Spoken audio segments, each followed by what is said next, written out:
வணக்கம். நாம் இன்றைக்கி எதை பற்றி பார்க்க போகிறோம் அப்படின்னு பார்த்தீங்கன்னா, காளி வசியமையை பற்றி தான் பார்ப்போம். இப்போ நம்ம இதில் ரெடி பண்ணிடுறது அப்படின்னு பார்த்தீங்கன்னா, காளி வசியமை. அதாவது இப்போ நீங்கள் காளி உபாசனை எடுக்கீங்க.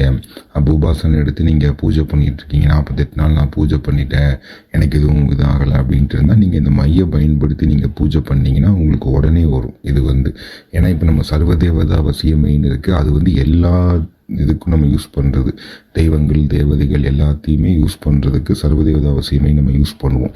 இந்த காளி வசியமை எதுக்கு அப்படின்னு பார்த்தீங்கன்னா, முழுக்க காளிக்கு மட்டும் பயன்படுத்துறது மட்டும்தான்.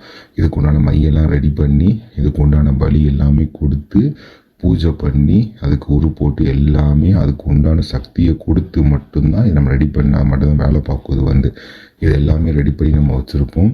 இப்போ நீங்கள் இப்போ நிறைய பேர் எப்படின்னா, இப்போ ஒரு முறையான குருக்கிட்ட எடுக்காமல் அவங்களுக்கு தெரிஞ்ச ஒரு பூஜை பண்ணி ஒரு எந்திரம் அவங்களே வளைஞ்சி ஒரு பூஜை பண்ணியிருப்பாங்க, சித்தி ஆகலை அப்படிம்பாங்க. அந்த மாதிரி இருக்கவங்களாம் நீங்கள் இந்த மையை நீங்கள் வாங்கி இதை எப்படி பயன்படுத்தணும் அப்படின்னு அவங்கக்கிட்ட சொல்லுவேன். அந்த மாதிரி நீங்கள் பயன்படுத்தினீங்க அப்படின்னா உங்களுக்கு அந்த காளி சீக்கிரமாக வசியமாவாங்க.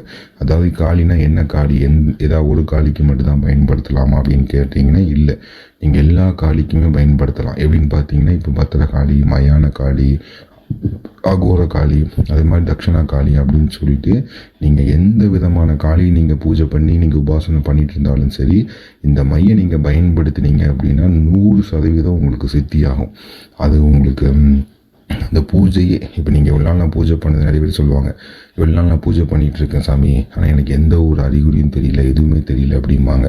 இந்த மையை பயன்படுத்தி நீங்கள் பூஜை பண்ணீங்க அப்படின்னா, உபாசனை மந்திரம் மூல மந்திரத்தில் உச்சாரணம் பண்ணும்போது உங்களுக்கு என்ன ஆகும் அப்படின்னு பார்த்தீங்கன்னா, அந்த தெய்வம் உங்களுக்கு சித்தி ஆகிறத உங்களாலேயே உணர முடியும். அந்த மாதிரி ஒரு பவரான மை இது. தேவைப்படுத்தவங்க தொடர்பு கொண்டு பேசுங்க. நாங்கள் ரெடி பண்ணி உங்களுக்கு ரெடி பண்ணி நான் தரேன். நான் எப்படி பயன்படுத்தணும்னு நான் சொல்கிறேன், அதே மாதிரி பயன்படுத்துங்க. கண்டிப்பாக உங்களுக்கு சித்தியாகும். அப்படி காளி பூஜை பண்ணுறவங்க அது கண்டிப்பாக சித்தியாகும்.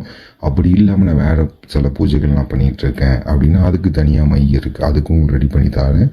தேவைப்படுத்தவங்க தொடர்பு கொண்டு பேசுங்க, உங்களுக்கு ரெடி பண்ணி தரேன். நன்றி, வணக்கம்.